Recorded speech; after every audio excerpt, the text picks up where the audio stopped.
다들 안녕하세요. 프로토 91회차 토신 정보방 환급 인증합니다. 당첨금은 세후 금액인 거 알고 계시죠? 다들 아시겠지만 한 경기 취소되어 당첨금이 반토막 났지만 그래도 당첨 모두 축하드리며 오늘 경기도 분석 시작해보겠습니다. 금일 첫 번째 경기 브리스톨 대 카디프 시티 분석 시작해 보겠습니다. 브리스톨 시티는 연승이 끝난 퀸즈 파크전 이후 연패로 돌아섰다. 사샘과 미들스브러 등 난적을 연달아 제압하며 내신 8위권 이내 진입을 노린 상황이었는데 강등권의 두 팀에게 연패했다. 메으메티와 코네이 등 어느 팀과 비교해도 밀리지 않는 공격진을 보유했음에도 가드너잉맨의 중원 지원이 적었기에 찬스를 만들지 못했고 센터백 바이너가 상대의 공간 침투를 저지하지 못했다. 카디프는 스토크시티를 잡고 순위를 끌어올렸다.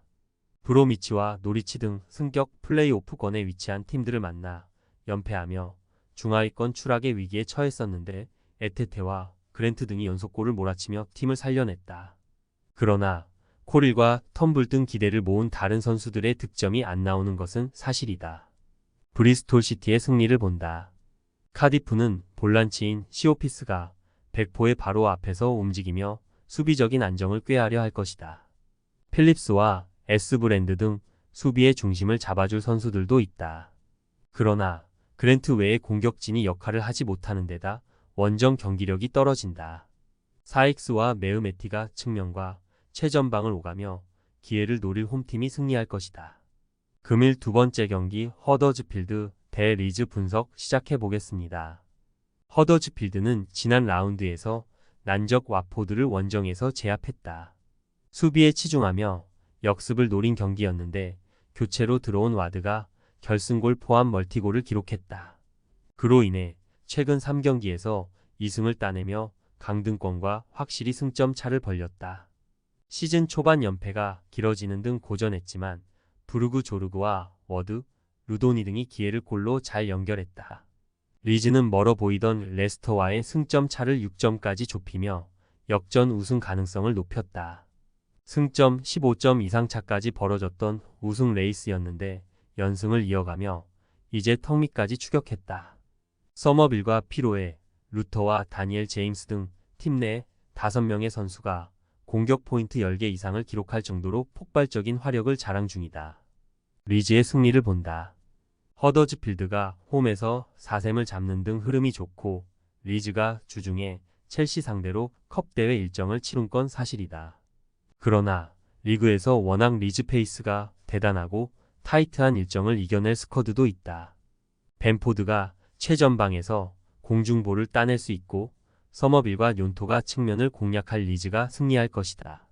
금일 세 번째 경기 세비야 대 레알 소시에다드 분석 시작해 보겠습니다.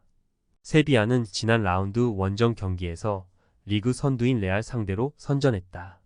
친정팀 상대로 풀타임을 소화한 센터백 라모스를 중심으로 살라스와 나바스 등이 백포로 나서 쉽게 공간을 허용하지 않았고 수마레의 수비 보호도 인상적이었다. 레알전 석패로 무패의 흐름이 끊기긴 했지만 수비 안정 속에 점차 경기력이 안정을 찾는 모습이다.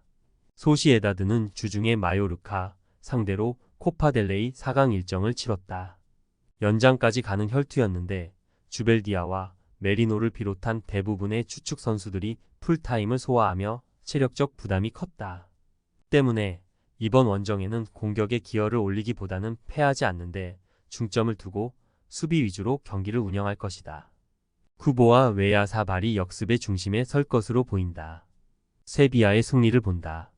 최근 리그 원정에서 소시에다드가 승리하긴 했지만 리그 경기력 기복이 크다. 또 다음 주 중에 이골의 열세를 안고 파리 생제르맹과의 챔스 2차전을 치러야 하기에 이 경기에 전력을 다하기 어렵다. 엔네시리와 수소, 로메로 등이 경기 내내 공격적으로 나설 세비야가 승리할 것이다. 금일 네 번째 경기 우디네세 대 살레르니타나 분석 시작해 보겠습니다. 우디네세는 지난 원정 경기에서 제노아에 패했다. 거기에 팀 수비의 한 축을 담당하는 크리스텐센이 퇴장을 당하며 이번 홈 경기에 나서지 못하는 악재도 있다. 그래도 후반기 들어 홈에서는 착실하게 승점을 따내며 강등권과 격차를 유지 중이다. 페레즈와 에보셀레 등이 수비 라인을 잘 지켜내고 있고 왈라스는 중원에서 존재감이 대단하다. 살레르니타나는 리그 최하위로 잔류할 수 있는 17위 팀과 승점 차가 7점이다. 19위와도 7점 차지만 17위 팀과도 같은 승점 차기에 아직 잔류를 포기할 상황이 아니다. 같은 하위권 팀인 우디네세 상대로는 원정이지만 공격적인 축구로 골을 노릴 것으로 보인다. 우디네세의 승리를 본다. 원정팀은 토마 바시치와 쿨리발리 등 능력 있는 중원 조합을 보유했지만 경기력으로 나오지 않고 있다. 원정이라는 점도 큰 부담이다.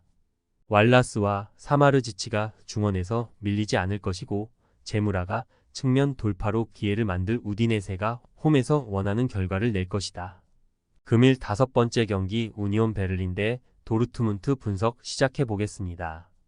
우니온은 지난 라운드 홈 경기에서 고센스와 세페르 등의 골이 터지며 승점 3점을 가져가나 했지만 동점골을 내주며 승점 1점에 만족해야 했다.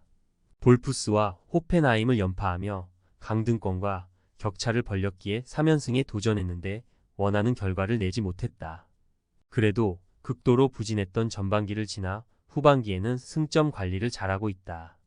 에런슨과 베르테센, 흘러바우로 재편된 공격진의 마무리도 나아진 모습이다. 도르트문트는 호펜하임의 일격을 당하며 최근의 상승세를 이어가지 못했다. 90분 내내 경기를 지배했고 말렌과 슐로터백의 골도 나왔지만 원하는 결과가 안 나왔기에 이 경기에서 승리가 필요하다. 3위와 승점 차가 벌어진 상황이고 5위권의 추격을 당하기에 우니온 원정을 승리해야 한다. 도르트문트의 승리를 본다. 호벤과의 챔스 16강 2차전 일정까지 시간이 남아있기에 일정에 대한 부담을 느끼지 않아도 된다. 독일 출신 최고의 스트라이커인 필크루그를 중심으로 산초와 아데에미 등이 측면에 나서 상대 수비를 경기 내내 흔들 것이고 로이스와 무코코가 이선 기회를 노릴 도르트문트가 상승세의 우니온을 제압할 것이다.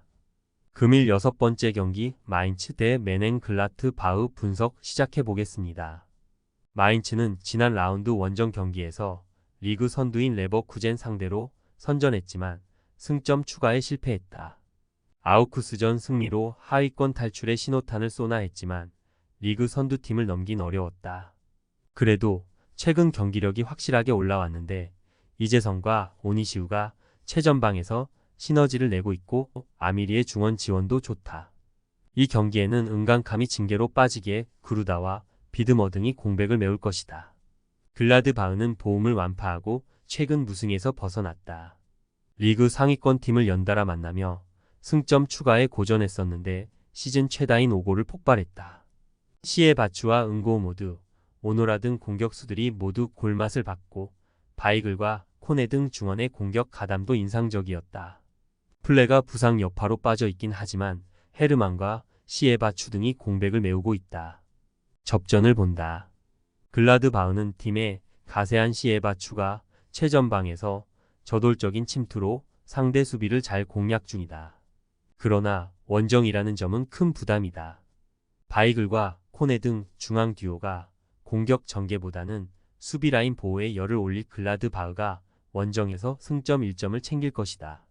토신 최종 조합은 영상 아래 고정 댓글로 말 걸어주시면 토신 정보방에서 무료로 공유해드립니다. 제발 손해보면서 토토하지 말고 다같이 웃으면서 즐겁게 베팅합시다. 함께 하실 분들은 부담 갖지 마시고 편하게 말 걸어주세요.